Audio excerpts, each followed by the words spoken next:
जब भी भगवान श्री कृष्ण का जिक्र किया जाता है, उनके सुदर्शन चक्र का भी जिक्र करना लाजमी हो जाता है। आज की इस खास वीडियो में हम आपको बताएंगे कि आखिर किसने और क्यों भगवान श्री कृष्ण को दिया था सुदर्शन चक्र। अगर अभी तक आपने हमारे चैनल को सब्सक्राइब नहीं किया तो सब्सक्राइब अवश्य करें और बेल आइकन जरूर दबाएं। दरअसल दोस्तों, सुदर्शन चक्र भगवान विष्णु का अमोघ शस्त्र है।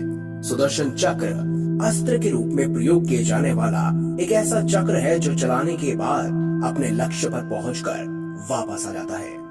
अधिकतर लोगों को इसके रहस्य के बारे में नहीं पता कि भगवान विष्णु को यह सुदर्शन चक्र किसने भेंट दिया। किंवदंतियों की माने तो इस चक्र को भगवान विष्णु ने गढ़वाल के श्रीनगर स्थित कमलेश्वर शिवालय में तपस्या करके प्राप्त किया था।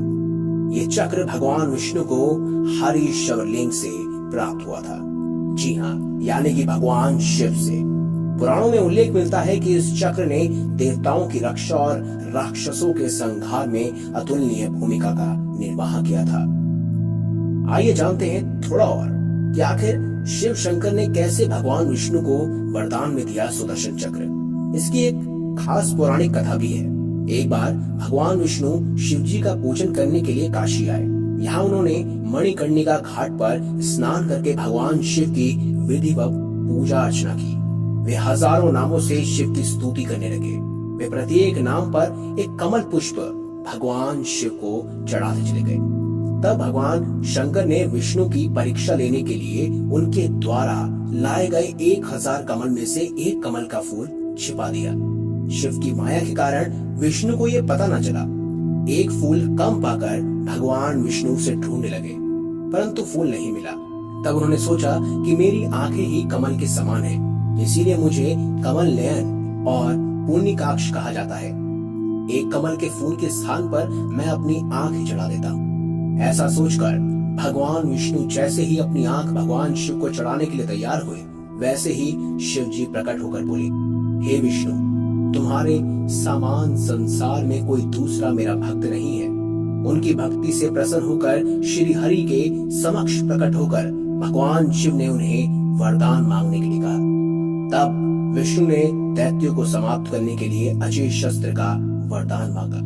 तब भगवान शंकर ने विष्णु को सुदर्शन चक्र प्रदान किया और कहा कि तीनों लोकों में इसकी बराबरी करने वाला कोई और अस्त्र नहीं होगा। विष्णु ने उस चक्र से दैत्यों का संहार किया, जिससे देवताओं को दैत्यों से मुक्ति मिली और सुदर्शन चक्र उनके स्वरूप के साथ सदैव के लिए जुड़ गया। तब से ही यह कार्तिक शुक्ल चतुर्दशी वैकुंठ चतुर्दशी के नाम से भी प्रचलित हो गई और इस दिन विष्णु पूजन उपरांत शिव पूजन करने से वैकुंठ लोक की प्राप्ति भी होती है। कहा जाता है जब भगवान विष्णु को यह चक्र मिला तो उन्होंने इसे चलाने की भी सोची। उनके मन में जिज्ञासा उत्पन्न हो रही थी कि आखिर किस तरह से यह सुदर्शन चक्र कार्य करता है। तब उन्होंने इस चक्र को पहली बार चलाया। चलिए इसके पीछे की कथा को भी जानते हैं कि उन्होंने पहली बार इस सुदर्शन चक्र का प्रयोग कैसे किया। जब उनके पास सुदर्शन चक्र आया तब मौका था इसे आजमाने का। उन्होंने मंत्र को बुदबुदाया और चमत्कार हुआ। उनकी तर्जनी उंगली पर गड़गड़ करने लगा था वह प्रलयकारी चक्र और श्री कृष्ण ने सुदर्शन का पहला प्रशिक्षण कर दिया, यानी कि पहली बार उसका इस्तेमाल किया। पलक झपकने से पहले ही वह श्रृंगाल का सिर धड़ से अलग कर उनकी उंगली में वापस आ गया। दोनों ओर की सेनाएं देखती रह गई और चारों तरफ सन्नाटा छा गया। भगवान श्री कृष्ण उस समय श्रृंगाल के खास असुरों से युद्ध लड़ रहे थे। श्री कृष्ण को भी समझ नहीं आया कि आखिर ये इतना तेज कैसे है।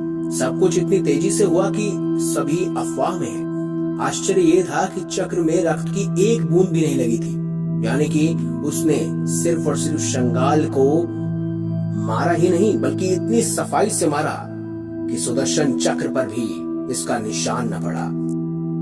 ऐसे ही भगवान श्री कृष्ण ने कई सारे असुरों का वध भी किया। तो दोस्तों, अब आपको पता चल चुका होगा कि आखिर भगवान श्री कृष्ण को ये सुदर्शन चक्र किसने दिया। अगर आपको ये वीडियो अच्छी लगी है तो इस वीडियो को लाइक करें, हमारे चैनल को सब्सक्राइब करें और ज्यादा से ज्यादा शेयर अवश्य करिएगा।